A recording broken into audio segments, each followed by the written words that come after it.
Dear students, Assalamu alaikum. Today we start the first unit of biology, that is life process. The life process, the basic functions performed by living organisms to maintain their life are called life process. यानी कि मतलब तमाम जो living organism में जो भी process, जो भी फंक्शंस होती है, चाहे वो रेस्पिरेशन है, चाहे वो न्यूट्रिशन है, चाहे वो सर्कुलेशन है, चाहे वो एक्सक्रीशन है, ये तमाम जो प्रोसेस है इन सब को हम लाइफ प्रोसेस कहते हैं, क्योंकि इन्हीं प्रोसेस की बदौलत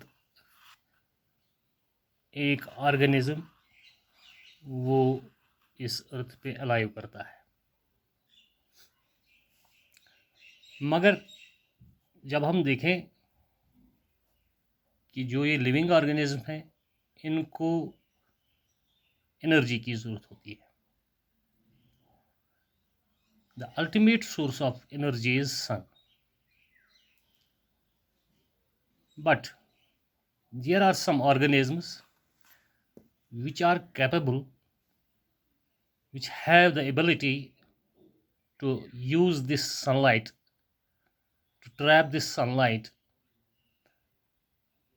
in order to manufacture their own food. But some organisms are unable to trap this sunlight and are unable to manufacture their own food. So the process of taking this food from which these organisms obtain their energy, that is known as nutrition. That is known as nutrition. क्योंकि ये जो गुज़ा होता है, गुज़ा इसमें energy होती है chemical bodies में। इसी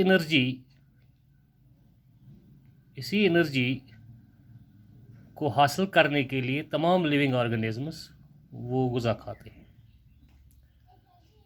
उस गुज़ा में केमिकल एनर्जी होती है, केमिकल बॉन्ड्स में होती है, और वो एनर्जी ये लिविंग ऑर्गेनिजम्स बाकी जो लाइफ प्रोसेस है वो मेंटेन रखते हैं इसकी बदौलत।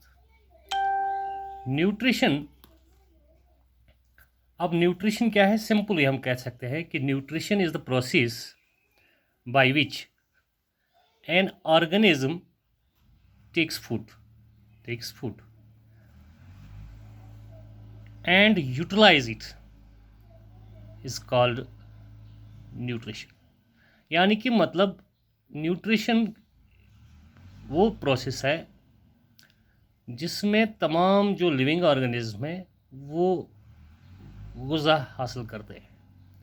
ये जो गुज़ा हासिल करते हैं, इस गुज़ा को वो यूटिलाइज़ करते हैं, इस्तेमाल करते हैं, क्योंकि इस गुज़ा में एनर्जी होती है, वही एक्सट्रैक्ट करते हैं और वो एनर्जी बाकी प्रोसेस में। सिंपली लिखा है यहाँ पे नीड फॉर न्यूट्रिशन। यही जो मैंने कहा अभी, organisms need the energy to perform various activities. यानी कि मतलब जो भी ऑर्गेनिज्म जो भी एक्टिविटीज़ करते हैं, इन एक्टिविटीज़ को करने के लिए तमाम लिविंग ऑर्गेनिजम्स इन्हें एनर्जी की ज़रूरत होती है।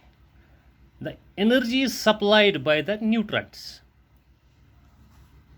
That is materials which provide nutrition to the organism are called nutrients. यानी कि मतलब जो हम खाते हैं, मिसाल के तौर पर हम खाना खाते हैं, उसमें चावल होता है, हाँ कभी कभार हम पल्सेस खाते हैं, कभी मीट खाते हैं, या हम ब्रेड खाते हैं नाश्ते के साथ, या अंडा खाते हैं। इन तमाम चीज़ों में न्यूट्रेंट्स होते हैं। मिसाल के तौर पर कार्बोहाइड्रेट्स होते हैं, प्रोटीन्स होते हैं, विटामिन्स होते हैं। ये चीज़ें, इनको हम न्यूट्रेंट्स कहते हैं। ये इंसान को एनर्जी प्रोवाइड करते हैं और जो तमाम लिविंग ऑर्गेनिज्म हैं उनको भी ये एनर्जी प्रोवाइड करते हैं। यानी कि मतलब ये एनर्जी हासिल करने के लिए तमाम लिविंग ऑर्गेनिजम्स, इन्हें न्यूट्रेंट्स की ज़रूरत होती है। यानी कि मतलब जो इन्हें ये एनर्जी प्रोवाइड करते हैं। मगर न्यूट्रेंट्स के हमें दो अक़साम है, यानी कि मतलब इनके हमें दो टाइप्स है। पहले जो न्यूट्रेंट्स है जिनकी मकदार हमारी बॉडी में ज़्यादा होनी चाहिए, जिनकी हमें ज़्यादा ज़रूरत होती है, उनको हम मैक्रो न्यूट्रेंट्स कहते हैं। मिसाल के तौर पर मैक्रो न्यूट्रेंट्स में क्या है? कार्बोहाइड्रेट्स है। कार्बोहाइड्रेट्स ये हमें इंस्टेंट एनर्जी प्रोवाइड करता है।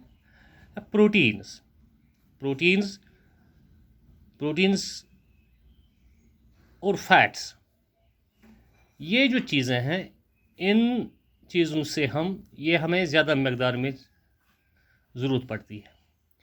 इन्हीं चीज़ों को हम क्या कहते हैं, जिनमें ये मौजूद होता है, ये कार्बोहाइड्रेट्स, प्रोटीन्स और फैट्स, इनको हम मैक्रोन्यूट्रेंट्स कहते हैं। और जो दूसरा टाइप है इसका,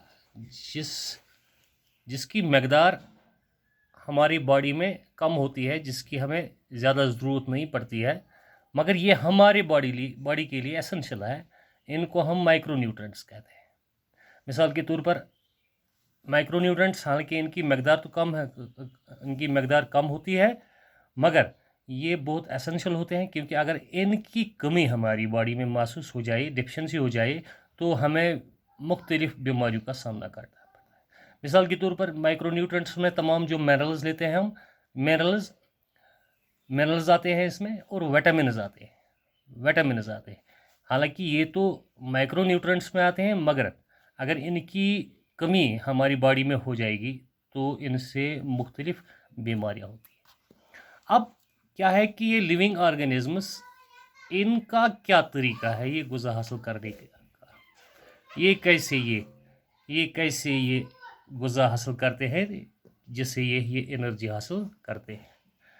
इसको हम कहते हैं, ये गुज़ा हासिल करने को, उसको हम कहते हैं मोड ऑफ न्यूट्रिशन।